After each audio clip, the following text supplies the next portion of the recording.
왜 하냐고 사람들이 물어봅니다. 요즘 어려우니까. 근데 그 사장님도 어쩔 수 없이 그런 선택을 하신 거예요. 방법이 없었으니까.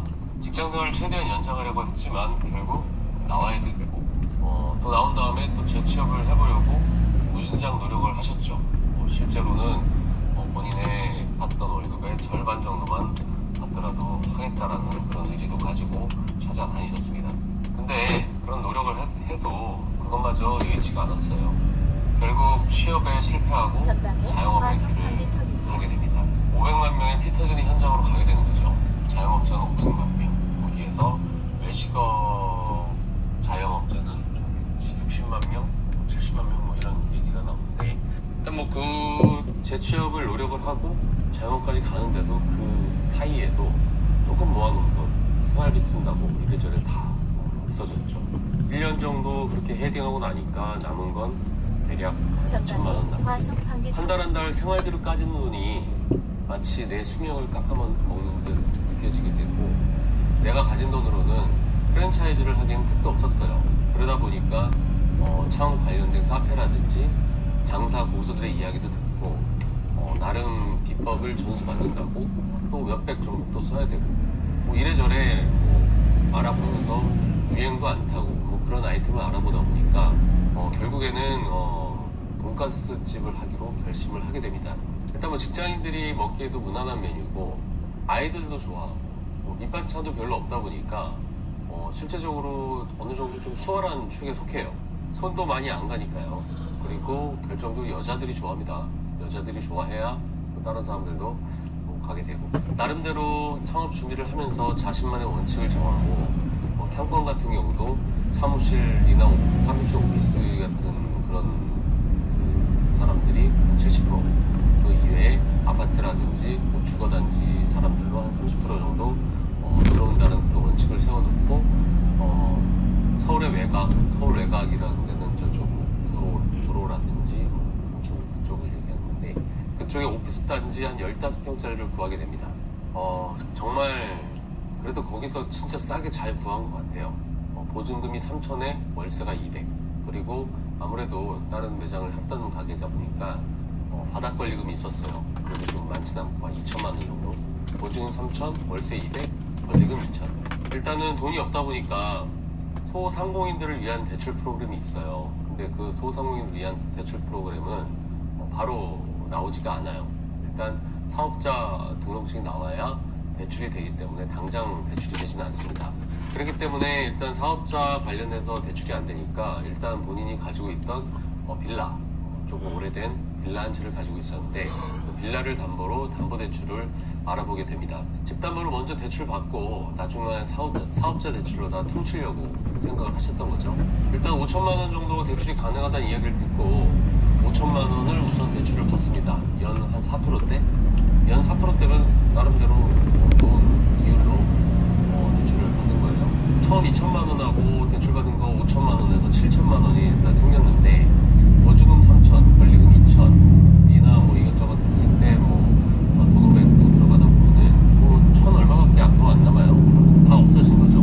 가게 구하는데 대출 받은 게 다 나간 겁니다. 그걸로는 시설비를 충당하기에는 택도 없고, 나름 직장생활을 하면서 신용을 잘 쌓았기 때문에 은행에다가 신용대출을 또 신청을 하게 됩니다. 두 번째 대출이죠. 신용이 무척 좋았지만 2천만 원 정도만 받으려고 해도 신용대출이 많이 안 나와요. 담보대출은 좀 틀립니다. 그래서 6%대 그 정도 이율로 2천만 원을 다시 빌리게 됩니다. 그래서 그 2천만 원과 아까 남은 1천만 원, 3천만 원으로다가 추가 대출을 받고 공사를 시작을 하게 됩니다. 나름 발품을 판다고 팔면서 나름대로 싸고 좋게 해줄 수 있는 업자를 많이 찾아봤는데, 15평 인테리어 하는데 그 인테리어 업자분에게 한 2,500만 원을 주고 계약을 하게 돼요. 뭐 제가 봤을 때는 그렇게 비싼 금액 아닙니다. 15평이라고 특별히 싸지도 않아요. 어차피 목공이든 전기든 다 들어가야 되는 공사이기 때문에 조금 작다고 막 확 싸고 조금 넓다고 되게 비싸도 이게 아닙니다. 보통 그 초보 창업자분들이 좀 착각을 하시는 게 10평밖에 안 되는데 왜 이렇게 비싸냐 이렇게 말씀하시는 경우가 있어요. 10평이든 20평이든 큰 차이가 안 납니다. 결국에는 다 사람이 한 명 와서 다 인건비고 들어가는 자재가 뭐가 안 들어가는 거 싹 다 들어가거든요. 그렇기 때문에 때문에 10평이든 20평이든 공사비 차이에서는 그렇게 정비례해서 차이가 나지 않는다. 결과적으로 일단 뭐 다 썼죠. 2,500만 원에 계약을 해서 인테리어 공사가 들어갔으니까 일단 이미 다 나간 겁니다. 결과적으로 인테리어에 2,500원 들어갔고 나머지는 다 별도. 나머지 부분에 또 항목을 말씀드리다 보면 일단 간판 걸려야 되죠. 간판만 걸리는 게 아니에요. 그리고 사인물이 있어요. 사인물이라는 거는 매장 들어갔을 때 뭐 메뉴판이라든지 그 안에 들어가서 저희 로고가 막 들어가는 이런 것들, 시트지도 발라야 되고 뭐 이런 것들이 있습니다. 그런 것들, 그리고 주방에 들어갔을 때 냉장고나 싱크대, 뭐 식기세척기, 간택기 뭐 여러 가지가 있잖아요. 그런 주방 기자재가 또 들어가고요. 그리고 뭐 의탁자도 꽤 들어가죠. 뭐 의자랑 후자 테이블 들어가는 것들, 그리고 접시나 숟가락, 그 그릇, 냄비 뭐 이런 주방에서 쓰는 그 자재들이 있잖아요. 그런 기물들.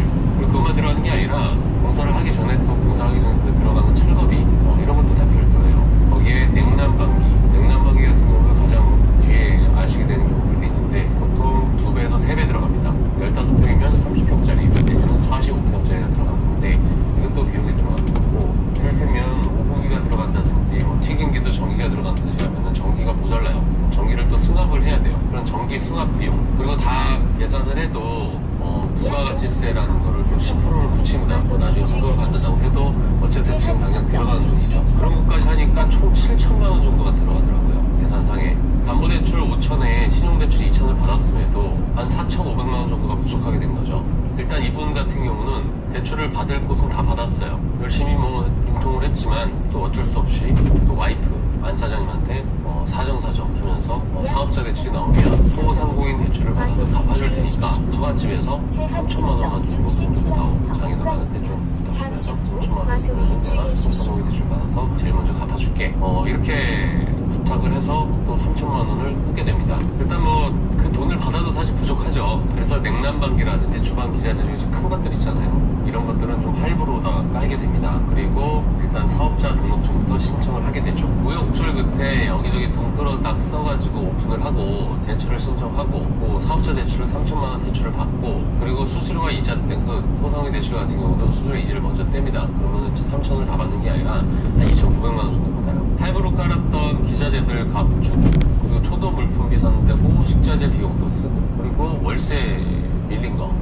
공사는 하는데 완전 비어있던 가게 같은 경우는 사장님한테 지금 아직 오픈 안 했으니까 월세는 오픈하고 나서 줄게, 이게 가능한데 권리금이 있다는 건 기존에 임차인이 살아있다는 거예요. 건물주 입장에서는 계약을 안 했으면 계속 월세를 받는 건데 이분이 계약을 하다 보니까 그것 때문에 형편을 봐줄 이유는 없죠. 그러면 공사하는 도중에도 계속 월세가 개선이 되는 겁니다. 한 달이든 두 달이든. 그럼 아까 200만 원이면 두 달이면 400만 원, 석 달이면 600만 원이 그냥 생돈이 나간 거죠. 그것만 하는 게 아니에요. 또 관리비 이런 것까지 하면은 600이 더 넘어갈 수가 있습니다.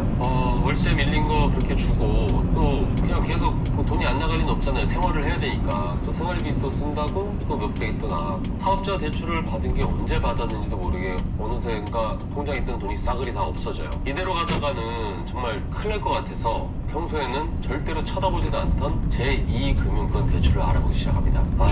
그리고 그 제2금융권에서 3천만 원을 또 추가 대출을 받게 되죠. 일단 처갓집에 일단은 1,000만 원 고 3천만 원 갚기로 했지만 일단 1,000만 원부터 갚고 일단 살아야 되니까 버텨보는데, 직원들 뭐 속도 많이 썩였지만 어쨌든 그 직원들 다 내보내고 혼자서 하루 종일 죽게 튀기고 팔아도 하루에 20만 원 매출이요. 한 달 매출 600만 원으로 월세 200 주고 나면 사실 남는 건 아예 없어요. 그럼 돈가스 집 한다고 빌린 돈을 한번 계산해보죠. 일단 집 담보대출 제1금융권 5천만 원 연 4%로 월 20만 원의 이자. 집 담보대출 제2금융권 3천만 원으로 연 9% 월 22만 원 또 이자 내야 되고, 신용대출로 제1금융권 2천만 원에 6%월 10만 원, 그리고 사업자 대출로 3천만 원 연 6%에 월 15만 원, 처갓집 돈 2천만 원 갚은 거 있고요. 그리고 생활비 때문에 어쩔 수 없이 카드로 쓴 거 500만 원 연 24%에 월 10만 원씩 나가는 거, 그리고 매달 카드값 뺏어간다고 300만 원 연 20%에 월 5만 원 정도. 원금을 제외하고 한 달 이자만 80만 원 이상. 순식간에 이분 같은 경우는 1억 5천 이상의 빚이 생기게 되고요.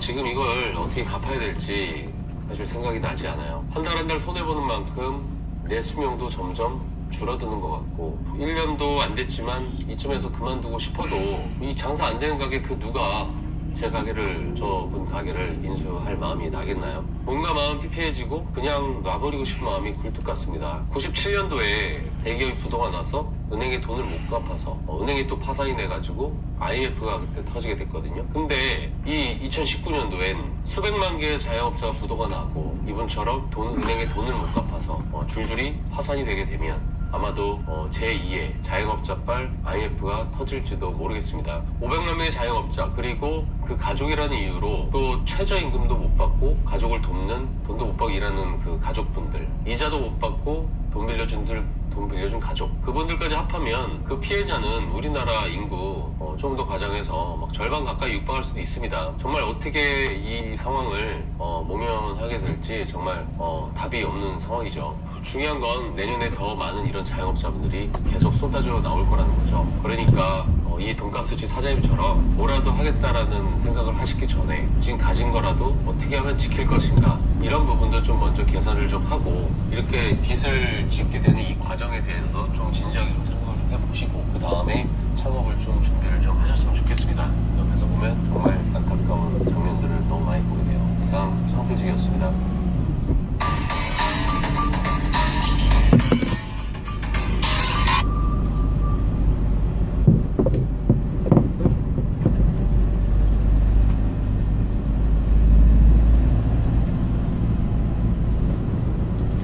전방에 사고 나발 주의 구간입니다. 요즘 백종원 시대라고 이야기해도 될 정도로 TV만 틀면 백종원 사장이 나옵니다. 직접 본 적은 없지만 스케줄도 장난 아닐 것 같고 멘트 하나하나 들어보면 스스로 공부도 엄청나게 하고 본인의 일에 임하는 것이 느껴지더라고요. 그런데 알아야 할 건 백종원 사장은 그저 평론가가 아니라 자신의 업을 직접 운영하는 현직 프랜차이즈 대표라는 겁니다. 그래서 백종원 사장의 가맹점들은 브랜드 파워가 최근 몇 년간 무지하게 올라갔죠. 이건 방송을 통해 얻는 긍정적인 작용입니다. 백종원 대표의 음식점에 대한 철학은 어찌 보면 굉장히 단순합니다. 우선 대중적으로 맛이 있어야 합니다. 그리고 좋은 재료에 맛있는 음식을 부담 없는 가격에 즐길 수 있어야 합니다. 그래서 다른 곳보다 많이 팔아서 이윤을 남겨야 합니다. 그래서 전문점들이 많습니다. 메뉴가 적어야 신선한 재료를 바로바로 소진시킬 수 있으니까요. 중국 음식 브랜드도 더 전문적으로 세분화합니다. 짜장 전문점, 마카오 반점, 짬뽕 전문점, 홍콩 반점, 이런 식이죠. 다른 메뉴 없이 하나의 짬뽕을 계속해서 만들어내야 하니 자연스럽게 숙달이 되고 그만큼 수준 높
전방에 사고 나발 주의 구간입니다.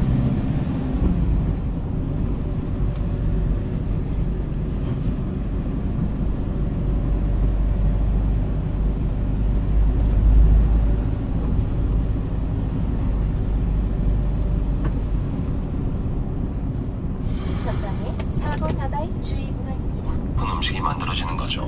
물론 숙달만 된다고 맛있는 건 아니죠. 그에 걸맞는 맛의 핵심인 양념과 소스가 맛있어야 하는데 그것에 대해서는 전문 분야시니까 각설하고, 또한 메뉴가 한정적이니 식재료도 대량 구매가 가능해 원가가 낮아집니다. 식재료 원가를 낮추고 가맹점 마진 체계를 또 낮추니 시장 파괴와도 같은 가격이 나오는 겁니다. 그리고 결정적으로 알아야 할 건 그 메뉴들을 가지고 전문점이 들어가야 할 위치에 들어갑니다. 바로 상권과 입지가 최고인 곳으로 들어갑니다. 많이 팔아야 돼요. 그래야 박리담회가 가능해지니까요. 몇 년 전 더블코리아 점포개발팀을 한번 만난 일이 있었는데 기본적으로 1매출 200만 원이 안 나올 자리면 처음부터 검토를 안 합니다. 일매출 최소 200만 원은 팔아야 박리담회를 통한 점주의 수익이 보장되거든요. 손님들은 좋은 음식을 부담없이 자주 오게 되고 가맹점들은 지속적으로 테이블이 꽉꽉 차니 설령 마진은 적더라도 안정적인 수익을 가져가는 거죠. 그리고 그 상권 입지가 최고인 곳은 대개 권리금과 임대료가 높습니다. 일반인들과 예비 창업자들이 좀 착각하는 경우가 있어요. 서민들이 부담없이 먹을 수 있는 음식을 개발하고 그걸로 장사를 하니 백종원 사장의 가맹점을 서민인 나도 할 수 있다는 생각을 한다는 것. 그 하루에 200만 원 매출이 나올 수 있는 자리, 그 가게를 얻으려면 얼마일지 생각을 한번 해보셨나요? 그 당시 몇 년 전 입점을 한 자리는 7평수 30평에 보증금 5천만 원, 월세가 400만 원이었고 결정적으로 권리금이 2억이었습니다. 그리고 누가 봐도 좋은 자리였습니다. 막걸리에 파전을 팔아도 될 자리. 가게를 얻는 데만 보증금 권리금 합해서 2억 5천, 시설을 꾸미는 데만 1억 5천, 협상을 통해 권리금을 조정을 한다고 해도 이것저것 합하면 총 4억 정도는 투자해야 되는 가게였어요. 서민이 아니라고요. 그래서 백종원 브랜드의 가맹점들은 박리담회로 마진은 적더라도 안정적인 수익을 가져갑니다. 사람들은 스타벅스 커피가 맛있다고 열광하지만 스타벅스는 커피 사업이 아닌 소매업이라 규정 짓고 그 동네에서 가장 좋은 자리에 들어갑니다. 대박은 결코 없다는 걸 알고 근거가 있는 안정적인 수익을 바라는 부자. 근거는 없지만 나도 대박을 칠 수 있다는 위험한 생각을 하는 서민. 5억 투자해서 한 달에 500만 원 벌면 족하다는 부자의 생각. 5천 투자해서 한 달에 500만 원은 벌어야 한다는 서민의 생각. 제가 이 이야기를 왜 하냐면 백종원이 만든 브랜드 때문에 지난 수년 동안 서민 창업자들이 무지하게 망했다는 걸 이야기하려고 했어요. 그러니까 당신이 만일 서민이라고 생각한다면 절대 백종원 사장이 만든 거 하지 말라고요. 백종원 브랜드는 절대 상권과 입지가 좋지 않은 곳에는 입점 자체를 안 합니다. 그래서 백종원 사장은 죄가 없죠. 서민을 상대로 한 건 아니었으니까.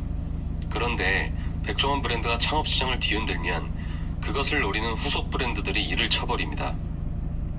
백종원 브랜드를 하려고 1억 가진 사람이 창업 의뢰를 하면 백종원 브랜드 회사에서는 창업비용을 듣고 그 돈으로는 안 된다고 이야기를 한대요. 최소 3억 정도는 가지고 있어야 한다고 이야기를 하는 거죠.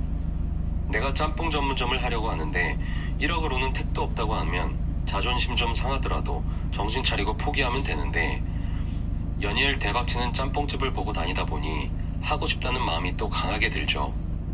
근거 없는 자신감. 본질은 짬뽕이 문제가 아니라 그 자리에 백종원 브랜드가 들어가서인데 기어이 짬뽕 전문점을 하려고 다른 회사 문을 두드립니다.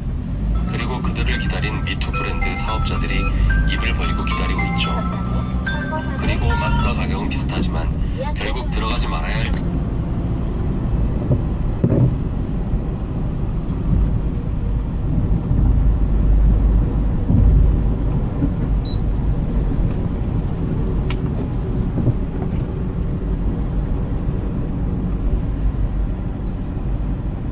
권리금 주는 좋은 자리는 들어갈 수가 없으니까요. 요즘 열탄 불고기집 다 어디 갔죠?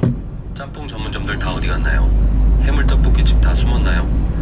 저가형 커피집들 상황 모르시죠? 그 사람들 들어가면 안 되는 자리에 들어가서 한 푼도 못 건지고 망한 사람이 태반입니다. 얼마 전 백종원 파스타집이 새로 생겼더군요. 토마토 파스타가 4,500원이랍니다. 다시 또 시장을 파괴하네요. 메인 메뉴가 6,500원인 바지락 파스타입니다. 비싼 모시조개를 쓴 봉골레가 아니라 합리적인 금액의 바지락 파스타겠죠. 그리고 요즘 갑자기 저가형 파스타, 배달형 스파게티 브랜드들이 급속도로 늘고 있습니다. 자리가 안 좋은 곳에 들어가니 배달밖에 할 게 없죠. 서민들은 각기 다른 브랜드를 선택하겠죠. 경쟁자가 없으면 대박이고 경쟁이 시작되면 또 쪽박입니다. 이제 본격적으로 파스타 전쟁이 시작될 모양입니다. 배달의 민족도 이제 양식 코너를 새롭게 만들어야 할 거예요. 자신이 소자본 창업자라고 생각한다면 좀 이 부분 생각 좀 진지하게 해봅시다.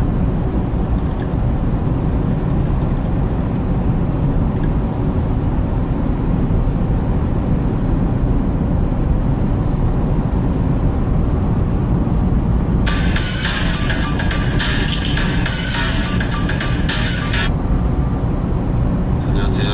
여기가 바로 우리가 흔히 여기저기서 볼 수 있는 신도시 상권인데요. 오늘은 좀 날이 따뜻해서 사람들이 그래도 좀 있는 편입니다. 여기 보시면 던킨 도너츠도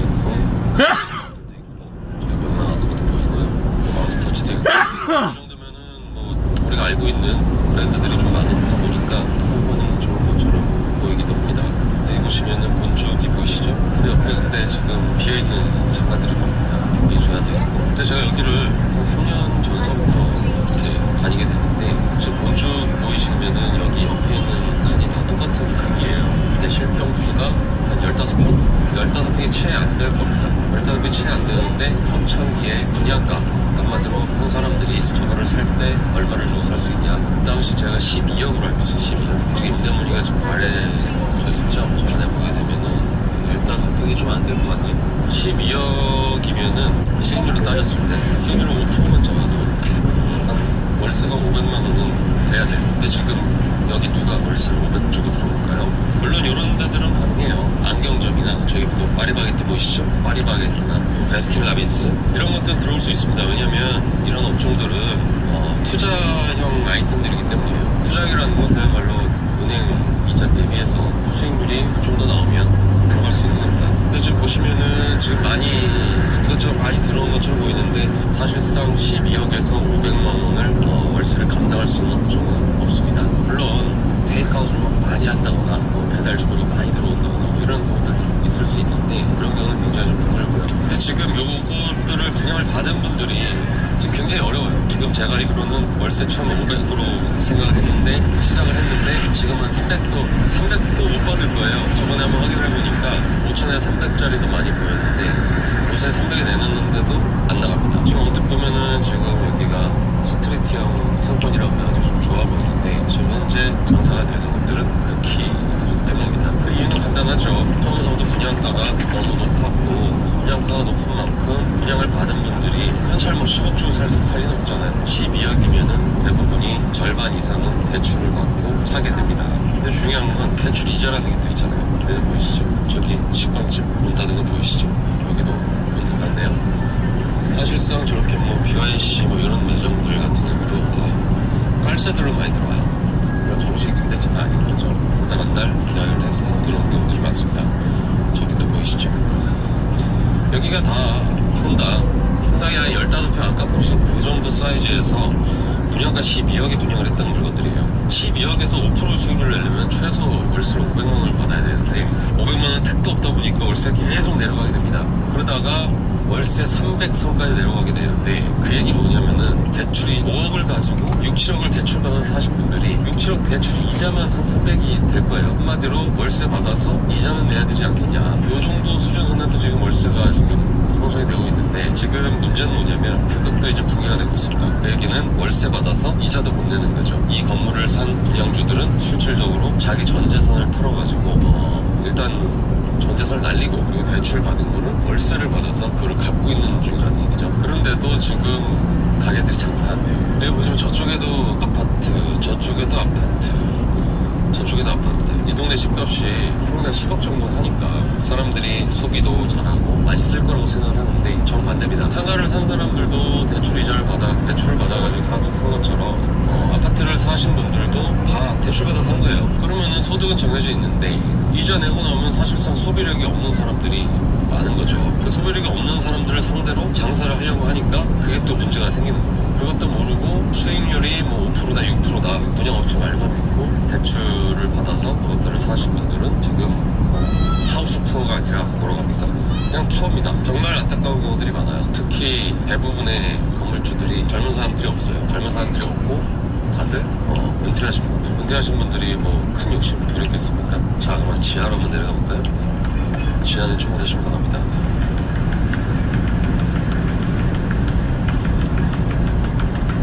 자, 먼저 자리가 지하입니다. 네,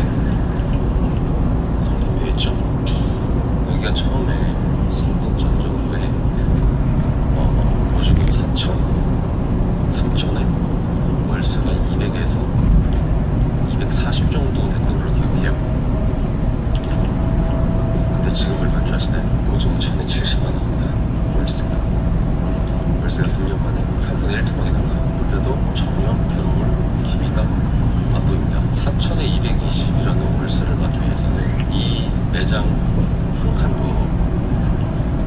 분양가가 5억 정도란 얘기예요. 5억이라는 돈이 쉬운 돈은 아니잖아요. 5억짜리 건물을 분양받아서 월세 220 받아서 100만원 이자 내고 100만원 수익으로 가져가려고 했던 거죠. 근데 지금 월세가 70이란 얘기는 100만원 수익은커녕 100만원 이자 내야 되는데 그 이자 내는 돈에도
아니 정확히 그 건물 전체를 산 게 아니라 그 부분 건물, 그러니까 그 분양 건물이라고 하죠. 그것만 일부를 분양을 받으신 거죠. 그 건물주분은 근 30년 동안 정말 여행 한번 제대로 가보신 적도 없고 뭐 돈을 어떻게 쓰실 줄도 모르셨던 분이었고 뭐 제대로 된 외식 한번 하는 것도 아까워하셨죠. 차도 정말 푹 썩은 로체를 몰고 다니셨고요. 그냥 딱 봐도 평범한 우리네 아버지 세대의 그 얼굴이었습니다. 일단 그 회사에서 30년을 근속했다는 건 그분이 굉장히 성실하고 부지런하고 조직 생활에서도 뭐가 나지 않게 융통성을 어느 정도 가지고 사셨다는 걸 의미합니다. 일단 뭐 30년 동안 자식들도 다 키웠고 평생 회사 생활만 했는데 다른 걸 하기도 애매하고 이 나이 먹고 장사하는 것도 사실 말이 안 되고요. 조그만 금액이라도 꾸준히 한 달에 한 200만 원 정도만 들어오면 우리 내외에 밥은 먹고 살겠구나 뭐 그런 마음으로 그 건물을 분양받으신 거였죠. 그리고 그분에게는 평생 안 쓰고 모은 그 피 같은 돈 3억이라는 현금과 오래됐지만 그래도 대출은 다 갚아가지고 온전히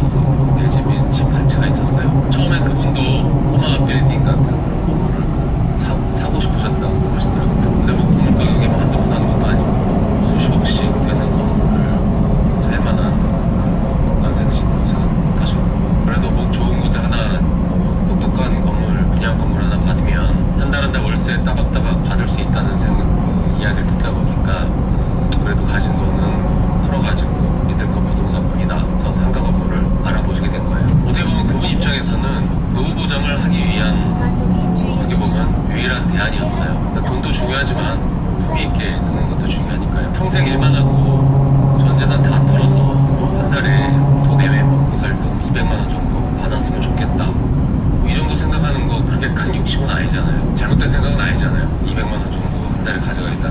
처음에 그분 사시는 아파트 오래된 아파트시긴 한데 그 빈 상가들이 매매되는 걸 보셨다고 합니다. 근데 내가 가진 3억으로 살 수 있는 건 건물도 오래되고 또 기껏해야 월세 100만 원도 못 받는 건물들이 태반이었다고 말씀하시더라고요. 3억으로 할 수 있는 게 정말 아무것도 없어요. 은행에 넣어놔도 사실 생활비를 충당하는 건 택도 없겠지만 그 10평도 안 되는, 실평수 10평도 안 되는 그 10평짜리 가게가 3억이나 되는 거였죠. 그래서 일단 뭐 돈이 부족하다 보니까 아파트 담보로 한 2억 정도 받아서 5억짜리 건물을 찾으시게 됩니다. 그분 입장에서는 2억을 빚진다는 것도 굉장히 부담스러운 일이긴 했지만 어떻게 보면 마지막 베팅을 하시려고 그 당시 아파트 담보로 2억을 빌리시고 5억 가지고 일단 뭐 분양상가를 찾게 되신 거죠. 그래도 5억 정도로 가게를 살려고 하다 보니까 오래되긴 했지만 아파트 세대수도 좀 많은 곳에 그런데 유동도 좀 다니고 이런 곳에 건물들을 많이 보셨더라고요. 근데 뭐 일단 매물들도 별로 없었고 한 달에 200만 원 받기가 어렵죠. 월세가 200만 원짜리가 있어도 이미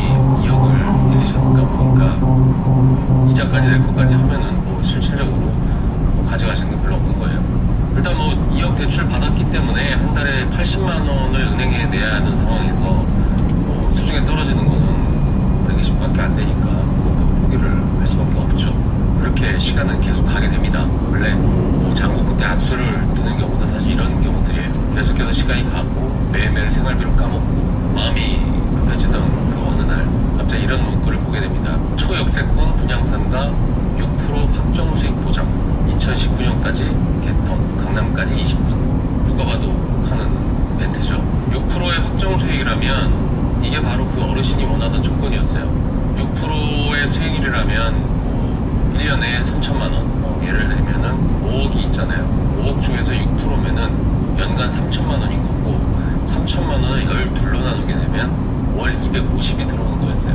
그러면 5억으로 사서 250 정도가 들어오게 되면은 아까 돈 빌렸던 2억에 관련된 이자 80만 원을 제해도 170만 원 정도 남잖아요. 170만 원 받고 뭐 연금도 좀 받고 좀 아껴 쓰면 되겠지 그런 마음이 들게 된 거고 그 정도에서 만족하자 그래서 그쪽 상권을 보게 됩니다. 근데 사실 새로 생긴 상권에서는 5억짜리가 그렇게 찾기가 쉽지가 않아요. 특히 1층 매장 같은 경우는 새로 생긴 신도시 상권 같은 경우는 상가 같은 경우도 입찰 계약을 합니다.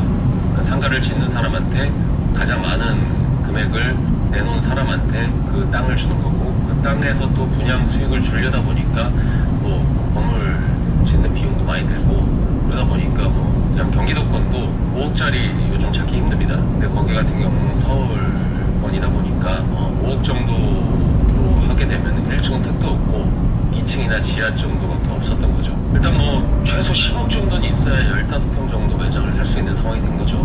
2억 빚도 지금 정말 마음의 빚인데 여기서 또 5억을 더 빚을 진다는 건 어르신 입장에서 힘들죠. 그래서 고민을 계속 하던 중에 또 그 사이에 또 유명 빵집 프랜차이즈가 들어오고 스타벅스나 이런 뭐 대형 커피 프랜차이즈가 들어오고 하나둘씩 뭔가 들어오다 보니까 이게 진짜 좋은 물건인가? 이것까지 놓치면 나는 어떻게 하지? 계속 쫓기게 되는 거예요. 그리고 분양 대행사에서 자꾸 연락이 옵니다. 지금 이 자리 놓치면 크게 후회할 거라고. 여기에 대형마트도 이제 들어오고 프랜차이즈 음식점들도 계속 계약이 되고 있다고 이야기를 하고 실제로 가서 봐도 진짜 다시 들어오고 있는 거예요. 우리가 임대까지 다 맞춰드릴 테니까 걱정하지 말고 분양 받으시라는 거죠. 그러면서 옆집 계약을 이미 쓴 임대차 계약서를 보여주게 됩니다. 그 분양 대행사에서. 분양 대행사에서 보여준 임대차 계약서에는 실제로 6%의 확정 수익이 담긴 그 임대료가 적혀 있었어요. 보증금 5천만 원에 월세 450만 원. 분양 대행사를 통해서 은행을 통해서 분양 건물을 담보로 장기 저리로 4억 정도 대출을 받고 1억 정도는 아파트 추가 대출 받게 되면 일단 10억짜리 그 분양 건물을 분양 받을 수는 있는 상황이었어요. 어쨌든 살 수 있었던 상황이었던 거죠. 일단 봅시다. 아파트 담보대출이자 이미 지금 120만 원 나가고요. 분양 건물 담보대출이자 130만 원. 총 이자만 250만 원. 10억 건물을 샀을 때 이자만 250만 원이 나가는 이런 계산이 되는 거고요. 일단 그래도 아까 월세 계약서 본 것처럼 이자를 내더라도 월세로 450만 원을 받게 되니까 이자 250 내고 200은 남게 되잖아요.